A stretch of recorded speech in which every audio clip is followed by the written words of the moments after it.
Hey guys, welcome back to my channel. Today's video is going to be all about the Tom Ford Traceless foundation stick.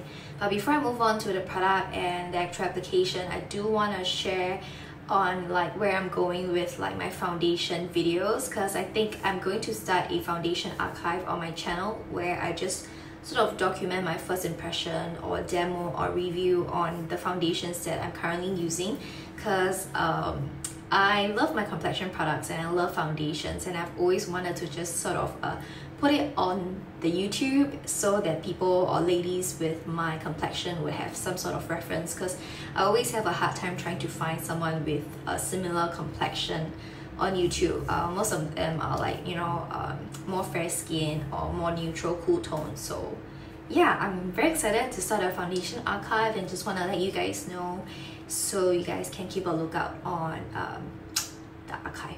Yes. So moving right on to the actual style of this video is the Tom Ford Traceless foundation stick.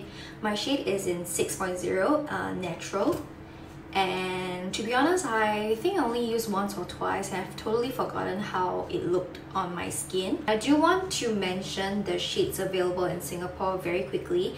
There's only 6 shades available in Singapore Sephora, but if you go on to their actual Tom Ford website, I don't know why I'm taking so long to think about that, but there's actually 38 shades available in their official website. So just want to put it out there. I have no idea why Sephora only decides to bring in 6, because 6 is really not a lot of variety to choose from. So that's that. As far as what it claims to do, it's supposed to be a flawless, it's supposed to give you a flawless smooth finish, and also it has that versatility where you can have it as a sheer medium coverage or build it up to full coverage, and it can also be used as a concealer. So we're gonna see how this works on my skin, and for me personally, I prefer a medium to full coverage foundation. So we'll see how versatile this product is. Because this is a stick foundation, I'm not going to use my beauty blender at all. I don't think beauty blender works very well with stick foundation. I'm going to apply it and then use my trusty flat top foundation brush. On my skin right now, I only have moisturizer. I also did my eye makeup, so it looks a little bit more complete at the end of the video. I do have hyperpigmentation going on because I think my skin is detoxing from a new product I'm trying out. So this is new.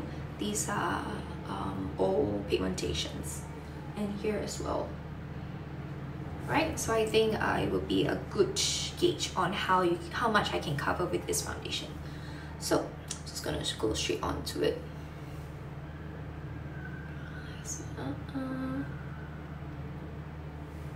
It looks a little bit fair. I don't do too much on my forehead these days, so I'm just gonna leave it like that. I do want a little bit here. I do find this application against the skin a little bit sticky. I can feel like a little bit of tugging. Yeah, just a little bit. Definitely feel like if I build it up to a super full coverage, it's gonna feel very heavy on my skin. You know, that kind of foundation. It is a little bit difficult to blend. I find it a bit how should I put it?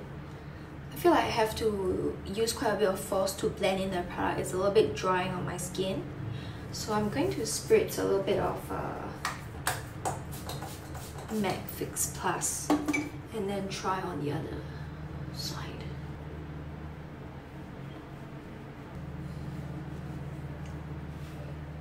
So I took a closer look in the mirror, and I feel like after this first application, my skin looks really polished, even though you can still see the imperfections.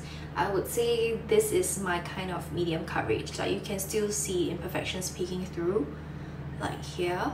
There's also a little bit of large pores and unevenness going on, so that's why you see that it's a little bit more textured. Yeah. And then these are a bit more darker spots. I'm going to go back again with my second application on the areas where I want a little bit more coverage.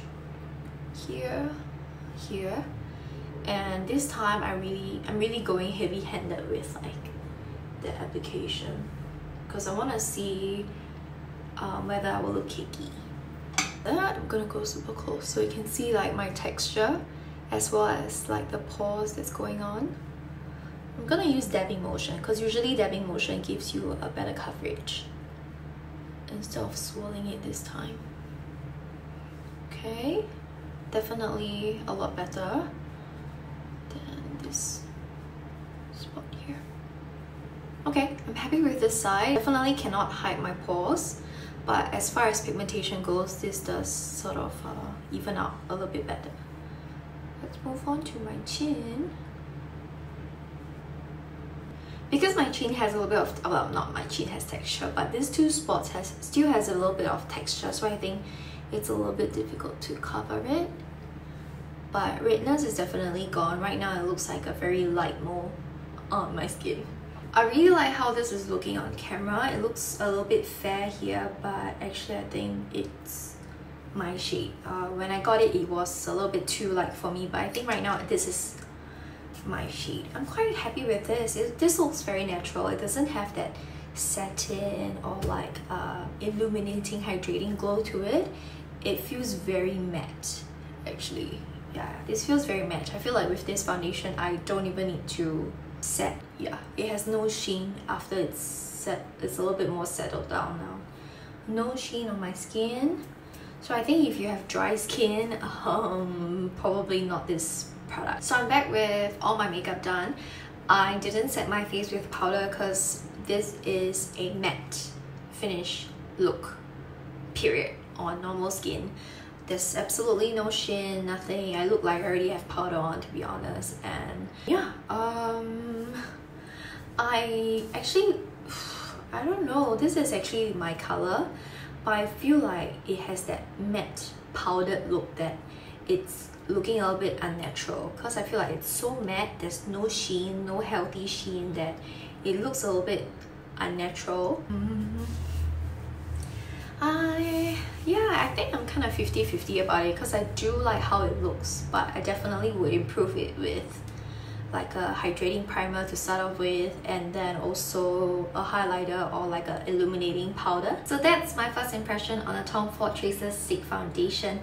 If I were to give it a score, I'll give it a 6 upon 10 because it's not the usual type of foundation I'll go for. Firstly, I prefer glowy, hydrating foundations, and this is definitely out of the shelves for me if I were to choose a foundation for myself. It's looking very matte and it has that powdered look that I mentioned before, so that's why I gave it such a low score, just because it's not my preference. But other than that, it does have like the usual qualities that a good foundation have, which is a good coverage. With 2 applications, it covered up my hyperpigmentation. It also evened out my chin area where, you know, I have this patch of a darker shade of skin. And also does have like a really nice polished look. I definitely would feel comfortable leaving the house with this foundation. I don't feel like it is weighty or like sticky on my skin. It is a little bit tacky, but not overly gross, you know. So that's that for my first impression on this foundation. I hope you guys enjoyed this video. Hopefully it's informative for you in some way, and I'll see you guys in the next one.